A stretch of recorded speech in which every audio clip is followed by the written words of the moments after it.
Your doctor probably hasn't told you this, not because they don't care, but because there isn't enough time in a 15-minute appointment to say what I'm about to say to you right now. There are 7 things that millions of people over 60 do every single day. Things that feel completely normal, even healthy, that are quietly accelerating the very problems they're trying to avoid. High blood pressure that won't come down despite medication, blood sugar that stays stubbornly elevated, joints that ache more every year, energy that vanishes by noon, sleep that doesn't feel like sleep anymore, and the cruel part. Most of these habits were perfectly fine at 45. Your body forgave them, but after 60, the body stops forgiving. It starts keeping score. I've sat across from patients who are doing everything right on paper, taking their medications, watching their diet, getting their checkups, and still declining slowly. And almost every time when we looked closely at their daily habits, we found at least 2 or 3 things on this list. Not dramatic choices, not obvious mistakes, small, ordinary behaviors that nobody had ever flagged as problems. That ends today. In this video, I'm going to walk you through 7 specific things that doctors are now urging adults over 60 to stop doing immediately. We're counting down from number 7 all the way to number 1, and number 1 in particular is the one that surprises patients the most because it's not what you eat, it's not how much you exercise. It's something most people have been doing their entire adult lives without question. If you're over 60, or if someone you love is, stay with me through every single one of these. The habit doing the most damage to your health right now might be the very last one you'd suspect. My name is Dr. Thomas. I've spent over 20 years in internal medicine and geriatric care, and in that time, I've noticed one pattern that repeats itself constantly. The habits that harm older adults the most are almost never the obvious ones. This channel exists to close that gap, to give you the information that doesn't always make it into a short office visit, practical, evidence-based guidance that helps you stay strong, independent, and in control of your own health for as long as possible. Before we get into today's countdown, I want to ask you something directly. How many of your daily habits are exactly the same as they were 20 years ago? The way you start your morning, what you do after meals, how you wind down at night. For most people, the honest answer is not much has changed, and that's precisely the problem, because the body you're living in today is not the same body you had at 45. The habits have to change with it. Drop a comment below and tell me which one of your daily routines do you wonder most about. I read every single one. Let's get into the countdown. Number 7. Stop sitting for more than 30 minutes without moving. And this one is going to challenge something you probably believe about yourself. Most people over 60 don't think of themselves as sedentary. You walk in the morning, you do chores, you stay reasonably active. But here is what recent research has made undeniably clear. The danger of prolonged sitting is completely separate from how much you exercise. You can walk 30 minutes every morning and still be doing measurable damage to your cardiovascular system by sitting in the same chair for 3 hours every afternoon. The American Heart Association now classifies extended, unbroken sitting as an independent cardiovascular risk factor, even in people who meet daily exercise guidelines. Here's what happens inside your body during long sitting stretches. The large muscles in your legs and hips go completely inactive when those muscles shut down. Your body's ability to regulate blood sugar drops sharply. For anyone managing prediabetes or type 2 diabetes, that's a direct driver of elevated readings after meals. Circulation also slows in the lower legs, increasing clot risk. And when you finally stand up after 90 minutes in your recliner, blood pressure can spike and cause dizziness, a condition called orthostatic hypotension, which is one of the most common causes of falls in older adults. The fix costs nothing. Set a timer for 25 minutes. When it goes off, stand up, walk to the kitchen. March in place for 60 seconds. That brief interruption restarts circulation, re-engages the leg muscles, and resets blood sugar regulation in a way that carries measurable benefit for the rest of the day. If you're on blood pressure or blood sugar medication, speak with your doctor. Some patients see enough improvement from movement breaks that their dosages need adjusting. Coming up next, something you're probably doing the moment you wake up tomorrow morning that's working directly against your heart. Number 6. Stop reaching for coffee before you drink water. This one is going to hit close to home because it involves a morning ritual most people have had for 40 or 50 years without ever questioning it. You wake up, the coffee maker goes on. Within 5 minutes of opening your eyes, you're holding a warm mug, and honestly, for most of your adult life, that was fine. But after 60, that habit is starting your day with a quiet physiological mistake. Here's why. Your body just spent 7 or 8 hours without fluids. You've been breathing, perspiring, and running kidney function all night. You wake up mildly dehydrated every single morning, and here's the age-specific part. The sensation of thirst weakens as we get older. Many adults over 60 are already fluid deficient before they get out of bed and don't feel it at all. Now add coffee or tea. Both are mild diuretics. They tell the kidneys to release more fluid than you're taking in. So the very first thing you're doing to an already dehydrated body is pulling more water out of it. That compounds the morning deficit before you've even had breakfast. For someone over 60, that dehydration raises blood pressure readings, worsens joint stiffness, clouds mental clarity, and increases the risk of the dizzy spell when you stand up that leads to a fall. The fix isn't giving up coffee. I'm asking about sequence. Drink 1 full glass of water, 8 to 12 ounces, room temperature, before the coffee. That single glass rehydrates tissues, supports the kidneys during their morning filtration cycle, and gives your cardiovascular system a gentler start before caffeine arrives. Patients who make this one change report less morning stiffness, sharper thinking before noon, and steadier blood pressure readings within days. Next, something that happens 3 times a day and is quietly spiking your blood sugar at every single meal. Number 5. Stop eating too fast.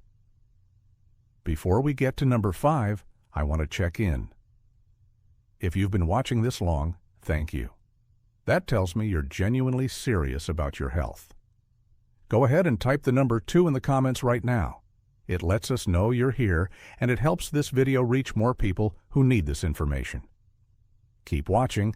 The most important ones are still ahead. Number 5 is something that happens 3 times a day without most people giving it a second thought. It's eating too fast, and the effects go far beyond a stomachache. Digestion doesn't start in the stomach. It starts in the mouth. Saliva contains an enzyme called amylase that begins breaking down carbohydrates the moment food enters your mouth. When you chew thoroughly, that enzyme does its job properly. When you swallow after 4 or 5 chews, large food particles reach your stomach unprepared, and your pancreas and gut wall have to compensate by processing faster. For someone managing blood sugar, faster processing means a steeper glucose spike after every meal, not because of what you ate, but because of how fast you ate it. This is one of the most overlooked reasons blood sugar stays inconsistent in older adults, even when their diet looks right. There's also a satiety delay.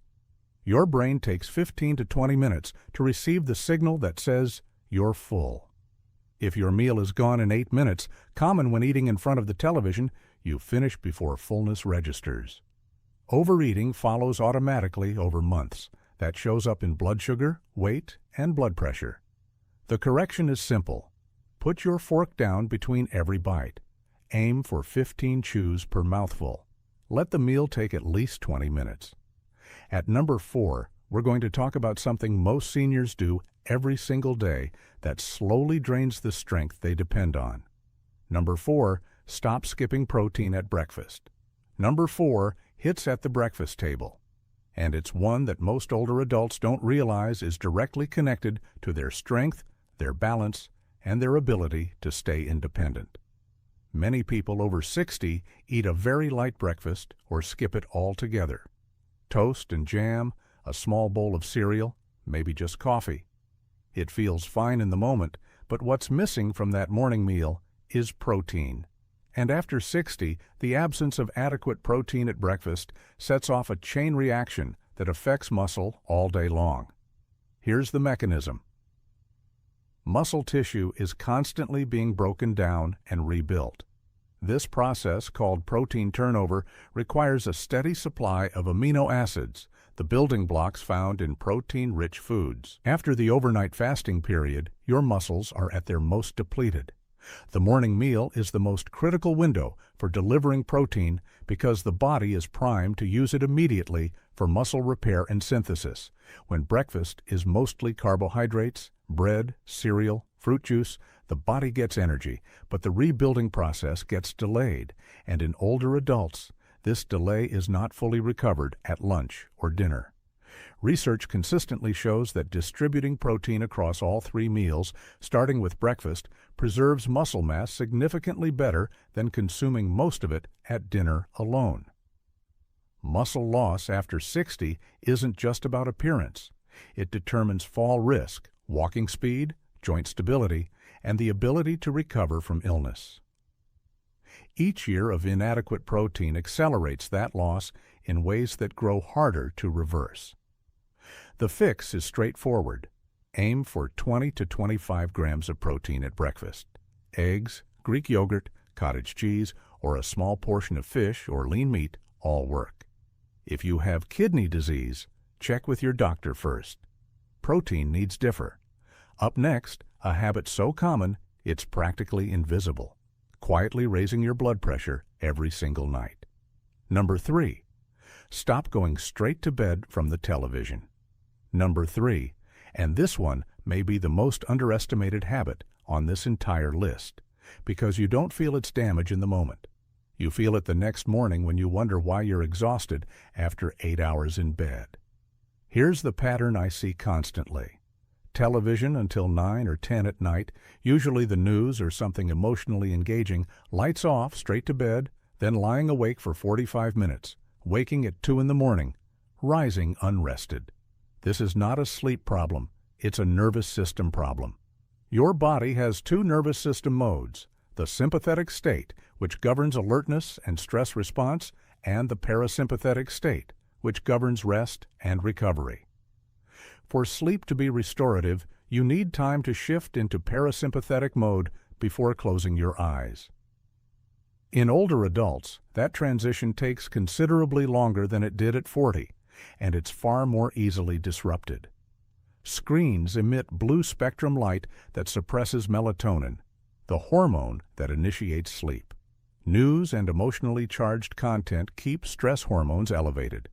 When you go straight from that activated state into bed, your body carries that activation into early sleep, fragmenting rest, elevating overnight blood pressure, and cutting short the deep sleep stages your body needs for tissue repair and memory consolidation. For anyone managing high blood pressure, atrial fibrillation, or heart disease, chronically elevated overnight blood pressure is a recognized cardiac risk factor, not just a sleep annoyance. The solution is a 45-minute wind down before bed. Dim every light in the house. Turn off the news. Put the phone in another room. Read something calm. Try slow breathing. 4 counts in. Hold 4. Exhale for 6. That pattern has been shown to activate the parasympathetic system and lower resting heart rate within minutes. One habit shift in the evening measurably changes what your heart does all night long. If you've made it this far, most people haven't, and that says something real about you. Type the number 4 in the comments right now. Let's see who's still here. Now, number 2 and number 1, these are the 2 that change everything. Number 2, stop taking your medications without tracking how you feel. This isn't about whether you take your medications. I'll assume you do. This is about what most people over 60 fail to do after they take them, and that failure quietly makes their conditions harder to manage over time. Most older adults are on at least 2 or 3 prescription medications. Many are on 5 or more, and the vast majority take those medications on the same schedule, in the same doses, without ever systematically tracking how they feel day to day. They assume the medication is either working or not working, and they wait until the next doctor's appointment, months away, to report anything. Here's the problem. Medications for blood pressure, blood sugar, thyroid function, and heart rhythm all need regular calibration.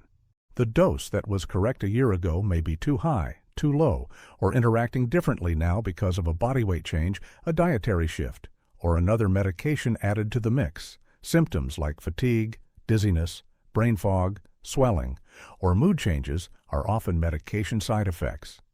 But patients rarely connect the dots because they're not tracking.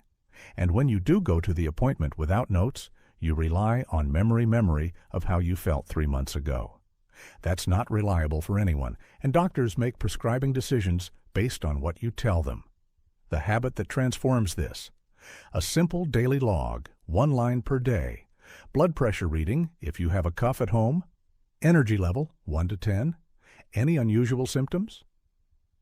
That log, 2 weeks of it, gives your doctor more actionable information than any single office visit. You are your own most important health monitor.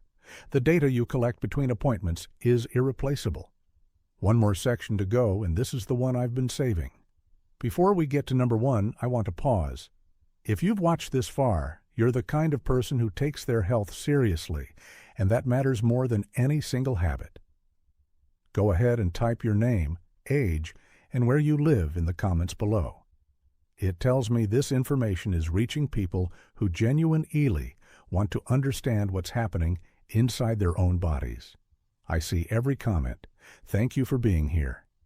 Now, number 1. Number 1. Stop dismissing what your body is trying to tell you. I want you to hear this one carefully, because it isn't about a food, a supplement, or a bedtime routine.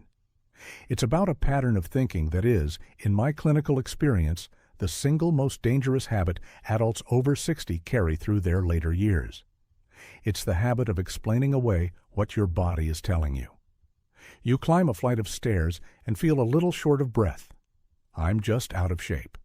You have a dull pressure in your chest after lunch, probably indigestion. Your ankles are swollen by evening. I was on my feet too long. A word slips away from you. Just tired. An unexplained fatigue has been sitting on you for 3 weeks. That's just getting older. These explanations feel reasonable. They feel responsible, but they are costing people their lives. The body over 60 communicates differently. Heart attacks in older adults, especially women, frequently arrive not as crushing chest pain, but as jaw aches, nausea, unusual fatigue, and a persistent sense that something is simply wrong. Early kidney decline has no symptoms. Early blood pressure damage to blood vessels is completely silent.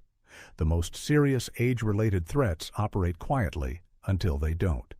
There is also a cultural pressure on older adults to be stoic, to not make a fuss, to wait and see. That pressure is understandable, and it is quietly lethal. The practice I recommend to every patient over 60 is a symptom log, a small notebook on the nightstand. When something feels off, write it down. The date, the sensation, how long it lasted. If the same note appears more than twice in 2 weeks, that notebook goes with you to your next appointment. You've spent 60 or more years learning to read this body. Those signals deserve to be taken seriously. The earlier a pattern reaches a doctor, the more options exist. That's not overreacting. That's wisdom. 7 habits. 7 ordinary invisible things that are quietly working against the health of millions of older adults every single day, most of whom have no idea any of this is happening.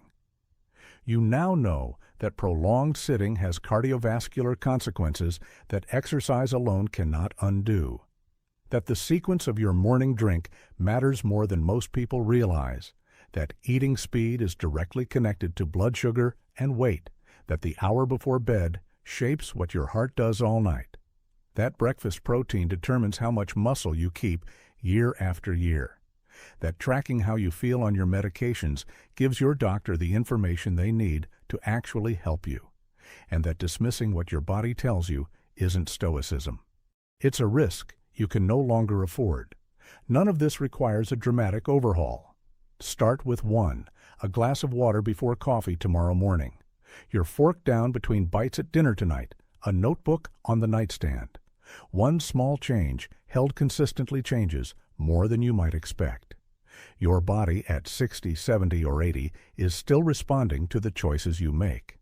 Every good habit you build from this point forward isn't just slowing decline, it's actively improving the quality and independence of the life you're living right now. If this video helped you see something you hadn't noticed before, share it with a spouse, a sibling, or a close friend, because these habits affect more than one person. They affect every family connected to that person. If you haven't subscribed yet, now is a good time. Leave a comment telling me which habit you're starting with. I genuinely want to know. This community is built on those conversations. Thank you for being here today. Take good care of yourself, and we'll see you in the next one.